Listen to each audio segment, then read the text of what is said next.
तो स्टूडेंट्स, आज का हमारा टॉपिक है रिएक्शन ऑफ हेलो एरीन्स। हम हेलो एल्केन्स की रिएक्शन पढ़ चुके हैं। तो हमारा हेलो एल्केन्स क्या होता है? हमारा हेलो एल्केन होता है RX। और हम इतने दिनों से पढ़ के आ रहे हैं कि हेलो एल्केन्स जो RX होता है ये कौन सी रिएक्शन देता है? ये न्यूक्लियोफिलिक सब्स्टिट्यूशन रिएक्शन देता है। न्यूक्लियोफिलिक सब्स्टिट्यूशन SN1 रिएक्शन ये देता है और SN2 रिएक्शन देता है। ठीक है, अब बात करें हेलो एरीन की। तो हेलो एरीन क्या होता है? ARX होता है। मतलब AR क्या होता है? Aromatic ring.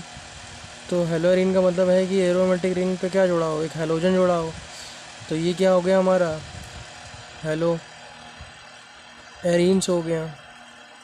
तो अब हमें ये पता लगाना है कि हेलो एरीन्स जो हैं वो न्यूक्लियोफिलिक सब्स्टिट्यूशन रिएक्शन देते हैं कि नहीं देते हैं। इन पे न्यूक्लियोफिलिक सब्स्टिट्यूशन रिएक्शन पॉसिबल है या नहीं है।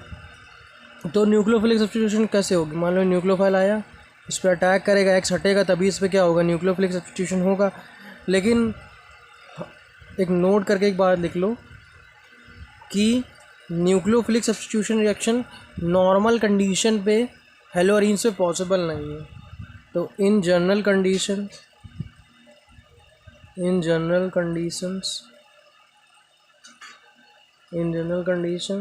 at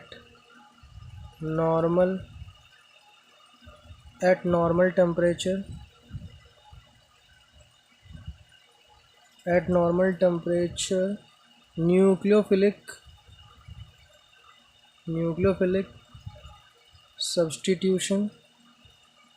nucleophilic substitution reaction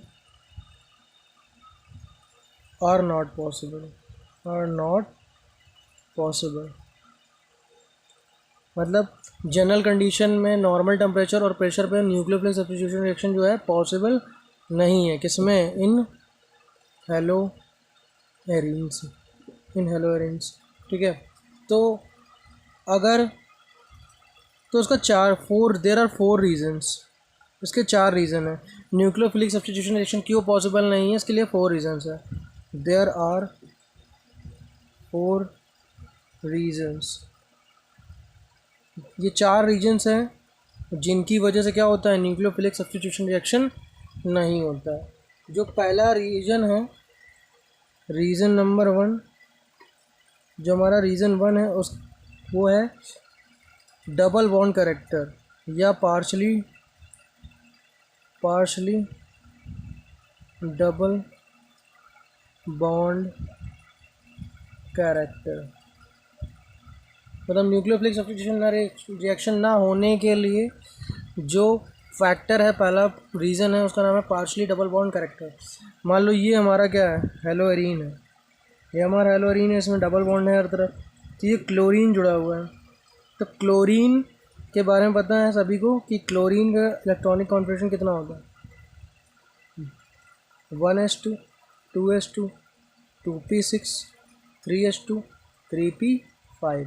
तो क्लोरीन के आउटर मोस्ट सेल में कितने इलेक्ट्रॉन होते हैं? देखो 2 और 5 मिला कितना? 7 इलेक्ट्रॉन्स।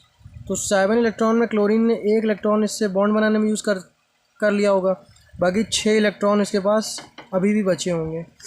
तो इन 6 इलेक्ट्रॉन से क्या करता है? यहाँ पर डबल बना लेता है।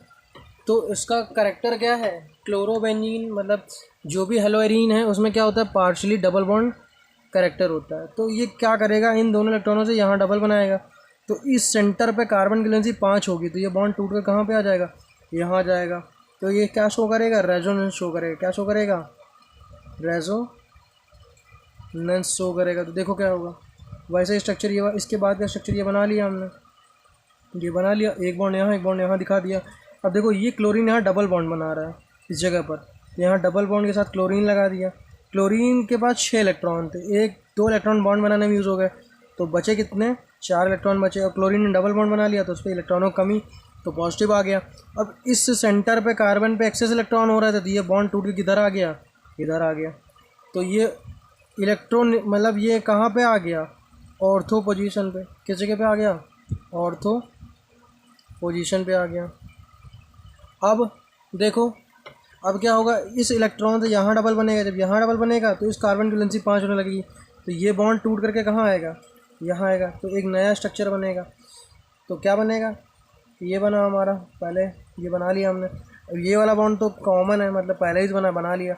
ये बॉन्ड टूट कर इलेक्ट्रॉन डेंसिटी कहाँ जाएगी, यहाँ जाएगी, और इन इलेक्ट्रॉनों से बॉन्ड कहाँ बनेगा, यहाँ बन जाएगा। ठीक है, तो इलेक्ट्रॉनों से कहाँ बॉन्ड बन गया, यहाँ बन गया। तो यहाँ पर क्या हमारा डबल बॉन्ड से क्लोरीन जुड़ा हुआ है, और उसके बाद 2 इलेक्ट्रॉन, 2 लोन पेयर भी, और इस पर चार्ज कितना है, पॉजिटिव है। इस इलेक्ट्रॉन से क्या होगा, यहाँ बॉन्ड बनेगा, तो यहाँ इस कार्बन पे वैलेंसी 5 होगी, तो ये बॉन्ड कहाँ शिफ्ट होगा, यहाँ शिफ्ट होगा। तो एक और स्ट्रक्चर पॉसिबल है। तो देखो अब क्या हो रहा है, यहाँ पे डबल बॉन्ड बनना है इनसे, तो यहाँ एक डबल बॉन्ड बना दिया। ये ब्रेक होकर इलेक्ट्रॉन डेंसिटी कहाँ आ रहा है, यहाँ आ रहा है, और ये बॉन्ड यहाँ बना रहेगा। और यहाँ क्लोरीन किसके साथ जुड़ा है, Cl+ है, और इस पर कितने इलेक्ट्रॉन है, 2 लोन पेयर है। अब इसके बाद स्टेप में क्या होगा, ये इलेक्ट्रॉन यहाँ आएगा, तो ये बॉन्ड वापस से टूट करके यहाँ फिर से चला जाएगा। तो एक नया रेजोनेटिंग स्ट्रक्चर बनेगा, जो कि क्या होगा, यहाँ बॉन्ड पहले से था, एक नया बॉन्ड यहाँ बन गया। तो ये क्या होगा, क्लोरीन का वापस से बॉन्ड टूट गया, तो उसके बाद वापस से 6 इलेक्ट्रॉन आ गए, और उसकी जो कमी थी वो दूर हो गई।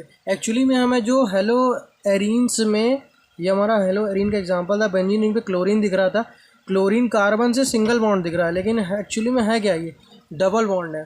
तो क्लोरीन किससे जुड़ा है, क्लोरीन जो है जुड़ा है हमारा डबल बॉन्ड से। किससे जुड़ा है, डबल बॉन्ड से। तो क्लोरीन डबल बॉन्ड से जुड़ा है।